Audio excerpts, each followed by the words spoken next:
Hello friends, आज हम बात करने वाले हैं आईबीएस के बारे में। बहुत ही कॉमन है आजकल ये। अक्सर ये यंग एज में देखा जा रहा है कि लोगों को बहुत तेजी से हो रहा है ये, बिकॉज आजकल का जो हमारा लाइफ स्टाइल है, हमारा खान पान है, वो बहुत गंदा हो रखा है।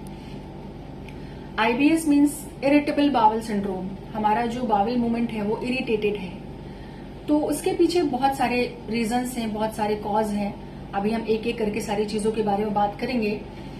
तो हम पहले जानते हैं कि इरिटेबल बावल सिंड्रोम में होता क्या है। एक तो बावल, वो भी इरिटेटेड। वैसे भी आजकल ये कॉन्स्टिपेशन एंड डायरिया बहुत कॉमन हो गया है, एंड यही दोनों इसके सिम्टम भी हैं कि किसी की केस में होता है कि आपको एक तो बावल बार बार आ रही है, मतलब बावल मूवमेंट बार बार आ रहा है, आपको जो है बार बार मोशन जाना पड़ रहा है। किसी को कॉन्स्टिपेशन हो रहा है, आपको 48 आवर्स 72 आवर्स यानी कि 2 दिन 3 दिन बाद आपको मोशन आ रहा है। तो सबके केसेस में अलग अलग होता है, बिकॉज हमारी बॉडी की जो कैपेबिलिटी होती है वो अलग अलग होती है। सबके ऑर्गन, सबके सिस्टम अलग अलग वर्क करते हैं। एंड किसी को अगर आईबीएस है, हो सकता है किसी को कोई मेडिसिन सूट कर जाए और किसी को नहीं सूट करेगी, बिकॉज सबका इम्यून सिस्टम, सबका ऑर्गन सिस्टम अलग होता है। तो इसीलिए आपको अपनी लाइफ स्टाइल मॉडिफाई करनी होगी एंड अपना खान पान का तरीका बदलना होगा। तो उसके लिए बेसिकली इसके सिम्टम क्या है कि आपको एक तो एब्डोमिनल पेन होगा, यानी कि मरोड़ के साथ आपको मोशन आ सकता है। फीलिंग ऑफ फुलनेस, आपका पेट हमेशा भरा भरा सा रहेगा, आपको खाने का मन नहीं करेगा। एनोरेक्सिया, खाने की इच्छा ही नहीं होगी, धीरे धीरे मरती जाएगी। आपका जो बॉडी मास है वो कम होता जाएगा, आपका वेट कम हो सकता है। And bloating, gas formation, and आपको हमेशा फीलिंग आएगी कि आपको जो है बावल आ रही है। हमेशा फीलिंग ऑफ बावल मूवमेंट, कि आपका जो बावल है वो फ्री नहीं हुआ है। आपको हमेशा पॉटी जैसा लगेगा कि आपको पॉटी आ रही है लेकिन हो नहीं रही है। तो ये बस फीलिंग आती है। तो ये इसके सिम्टम हैं। एंड कॉजेस तो बहुत सारे, अभी हम बात करेंगे एक एक करके। और इसके 3 मूल मंत्र हैं, उनको आपको फॉलो करना होगा, तभी आप इससे छुटकारा पा सकते हैं। कौन कौन से हैं? Proper guidance, number 1। And number 2 is continuity, आपको कंटिन्यूटी मेंटेन करके रखनी होगी। And number 3 is patience level, that is the more important thing. आपको पेशेंस लेवल बना के रखना होगा। बिकॉज होता क्या है कि हम स्टार्ट तो कर देते हैं, बहुत जल्दी मोटिवेट होते हैं और हम उसको स्टार्ट कर देते हैं, लेकिन हमारा पेशेंस लेवल ना होने की वजह से हम बीच में ही टूट जाते हैं और हमारा आईबीएस बना ही रहता है। हम नॉर्मल डाइजेशन पे नहीं आ पाते हैं। तो हमारा पहला है प्रॉपर गाइडेंस। प्रॉपर गाइडेंस में हम बात करेंगे nutrition and diet and yoga, walking, exercise, what ever आप जो भी कर रहे हैं, एवरीथिंग इज फाइन। आपको जो अच्छा लग रहा है आप करो, लेकिन डेली हमें वर्कआउट करना है, जिससे कि हमारी जो अंदर की जो डाइजेशन प्रोसेस है वो इम्प्रूव हो सके। अब हम बात करेंगे न्यूट्रिशन एंड डाइट के बारे में। न्यूट्रिशन एंड डाइट में क्या, कब, कितना और कैसे खाना है। क्या खाना है? हमें इजिली डाइजेस्टेबल फूड लेना है, हमें जो हम पचा सकें। जो हम ना पचा सके वो हमें नहीं खाना है। क्योंकि इसमें होता क्या है, किसी किसी को फूड इंटॉलरेंस होती है, लाइक किसी को मिल्क इंटॉलरेंस अगर है तो उसको मिल्क नहीं लेना है, डेयरी प्रोडक्ट्स नहीं लेने हैं। अगर किसी को ग्लूटेन इंटॉलरेंस हो रहा है तो ग्लूटेन रिच जो भी आइटम्स हैं उनको नहीं खाना है। लाइक मैदे से बनी हुई चीजें, जैसे कि आजकल बहुत खाया जा रहा है, मोमोज, पिज्जा, बर्गर एंड छोले कुलचे, छोले भटूरे। तो ये जो मैदा है ना, ये जाकर के आपके जो चिपचिपा सब्सटेंस होता है, तो इसीलिए हमेशा हमें मोटे आटे की रोटी खानी चाहिए। जो मल्टीग्रेन्स होते हैं ना आपके, लाइक बेसन हो गया, उसमें आप चना, मूंग एंड आप उसमें मिक्स कर सकते हैं मक्का, ज्वार, बाजरा, ये सारी चीजें जब ऐड करके मिक्सअप करके जब आप एक आटा रेडी करते हो, मल्टीग्रेन फ्लोर, उसकी रोटी खाते हो तो वो आपके लिए अच्छा होता है, इजिली डाइजेस्टेबल होता है एंड उससे आपके हाथों में वो चिपचिपा पदार्थ जमेगा भी नहीं। एंड हमें वेजिटेबल्स बॉयल, बहुत ज्यादा तेल मसाले वाली चीजें नहीं खानी है। हमें कितना खाना है, जितना हम पचा सके उतना ही खाना है। बहुत ज्यादा ओवर ईटिंग करने की जरूरत नहीं है। हमें कैसे खाना है? हमें पानी को खाना है एंड खाने को पीना है। खाने को हमें इतना चबाना है कि वो पानी जैसा हमारे मुंह हो जाए और हमारे स्टमक में जो डाइजेस्टिव जूसेस हैं उससे वो अच्छे से मिक्सअप हो जाए।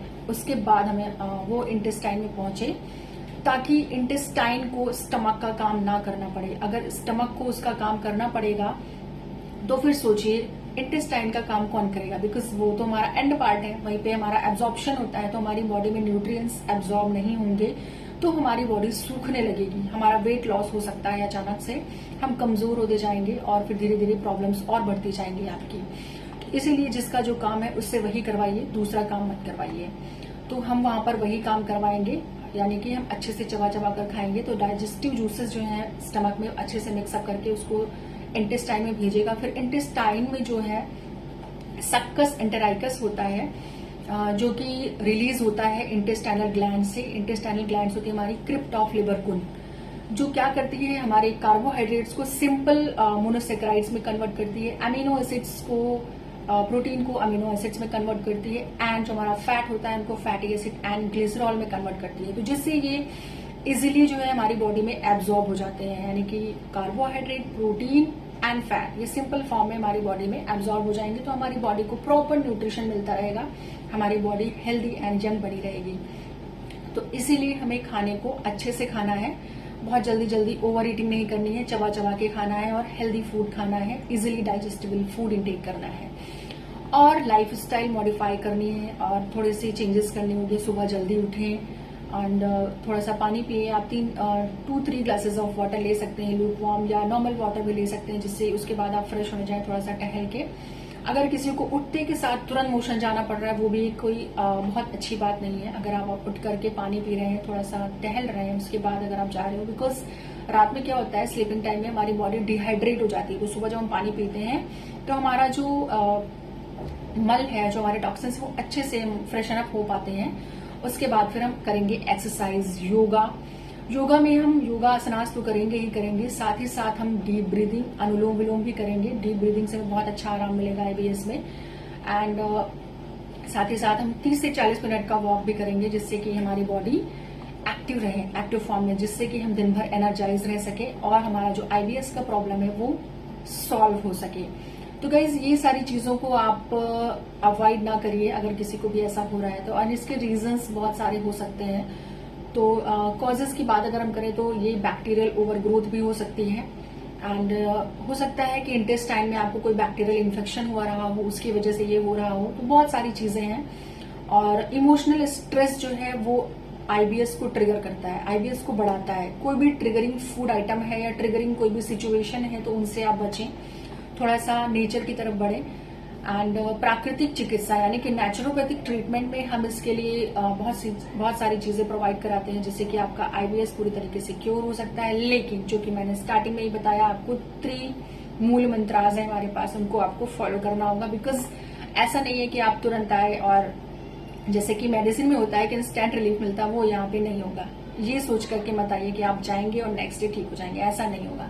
आपको 6 मंथ भी लग सकता है या उससे ज्यादा भी लग सकता है। इतना अगर आपके पास पेशेंस है, उसके बाद ही आप इसकी तरफ बढ़े और इसका इलाज करवाएं।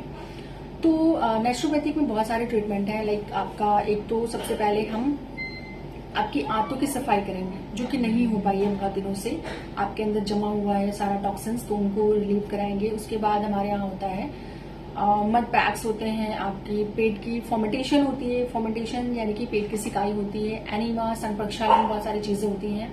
ये सारी चीजें कराई जाती हैं। एंड उसके बाद भी पूरा हमारा एक प्रोटोकॉल होता है जिसको हम फॉलो करते हैं। तो आप जो है आईबीएस से छुटकारा पा सकते हैं डेफिनेटली। लेकिन 3 मूल मंत्रास फिर से बात करूंगी मैं, proper guidance, continuity and patience level, ये तीनों चीजें लेकर आइए और अपने आईबीएस से छुटकारा पाइए। Take care guys, bye bye.